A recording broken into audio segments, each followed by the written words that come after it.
یزیدی بے دین نے آگ روشن دے کر کہا، اے حسین، آتش دوزخ سے پہلے ہی تم نے اپنے آپ کو آگ میں ڈال لیا۔ معاذ اللہ۔ حضرت امام نے فرمایا، اے دشمن خدا، تو نے جھوٹ بولا۔ پھر آپ نے روح بقبلہ ہو کر فرمایا، محرم کی 10ویں تاریخ کو حضرت امام نے خیمے کے گرد جو خندق کھدوائی رکھی تھی وہ لکڑیوں سے بھروا کر اس میں آگ روشن کر دی تاکہ دشمنوں سے محفوظ رہیں اور دشمن خیمے تک نہ پہنچ سکیں۔ اس یزیدی بے دین نے آگ روشن دے کر کہا، اے حسین، آتش دوزخ سے پہلے ہی تم نے اپنے آپ کو آگ میں ڈال لیا۔ معاذ اللہ۔ حضرت امام نے فرمایا، کذبت یا عدو اللہ، اے دشمن خدا، تو نے جھوٹ بولا۔ پھر آپ نے روح بقبلہ ہو کر فرمایا، اللہم اجرہ الی النار، اے اللہ اسے آگ کی طرف کھینچ۔ یہ دعا کرتے ہی اس بے دین کے گھوڑے کا پاؤں ایک سوراخ میں پھنسا، گھوڑا گرا، لگام ہاتھ سے چھوٹی، پاؤں لگام میں الجھا، گھوڑا لے کر بھاگا حتیٰ کہ اسے خندق کی آگ میں لا کر گرایا اور خود چلا گیا۔ حضرت امام نے سجدہ شکر ادا کیا اور سر اٹھا کر بآواز بلند فرمایا، الہی ہم تیرے رسول کی یال ہیں، ہمارا انصاف ظالموں سے لینا۔ اتنے میں ایک اور بے دین نے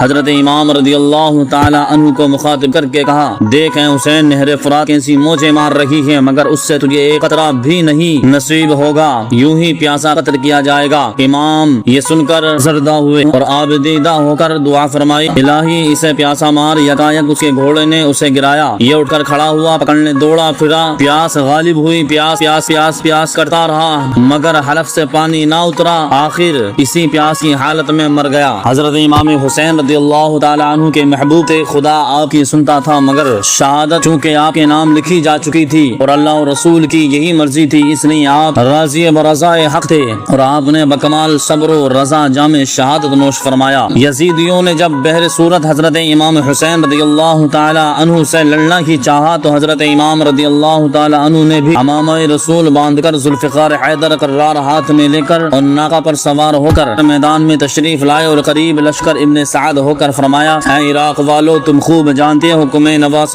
رسول ہوں، پسر علی المرتضی اور برادر حسن مجتبی ہوں۔ دیکھو یہ امامہ کس کا ہے، غور کرو کہ عیسائی اب تک نشان پائے موسیٰ کو بوسہ دیتے ہیں، غرض ہر دین و ملت کے لوگ اپنے پیشواؤں کی یادگار کو دوست رکھتے ہیں، بس میں تمہارے رسول کا نواسا ہوں، علی شیر خدا کا فرزند ہوں۔ اگر تم میرے ساتھ کوئی اچھا سلوک نہیں کر سکتے تو کم از کم مجھے قتل ہی نہ کرو۔ بتاؤ تم نے کس وجہ سے میرا اور میرے اہل و عیال کا پانی بند رکھا ہے؟ کیا میں نے تم میں سے کسی کا خون کیا ہے یا کسی کی جاگیر ضبط کی ہے جس کا بدلہ تم مجھ سے لے رہے ہو؟ تم نے خود مجھ کو یہاں بلایا اور اب یہ اچھی میری مہمان نوازی کر رہے ہو، ذرا سوچو کہ تم کیا کر رہے ہو۔ آپ یہ تقریر فرما ہی رہے تھے کہ خیمے سے رونے کی آواز آئی، آپ نے متاثر ہو کر لا حول پڑھی اور عباس و علی اکبر سے فرمایا، تم جا کر سب کو رونے سے منع کرو اور کہو ذرا صبر کرو کہ ابھی تمہیں بہت رونا ہے۔ دونوں حضرات نے اہل و حرم کو رونے سے باز رکھا۔ حضرت امام نے فی لشکر ابن سعد سے خطاب فرمایا، اے کوفیو، تمہیں میرا حسب و نسب معلوم ہے جس کا مثل آج روئے زمین پر نہیں ہے، پھر سوچ لو کہ تم نے خود ہی مجھے خطوط لکھ کر بلایا ہے، پھر اب میرے خون کے پیاسے کیوں ہو گئے ہو؟ دیکھو یہ تمہارے خطوط ہیں۔ حضرت امام نے خطوط دکھائے تو ان بے وفاؤں نے انکار کر دیا اور کہا یہ ہمارے خطوط نہیں ہیں۔ حضرت امام رضی اللہ تعالی عنہ نے ان کے اس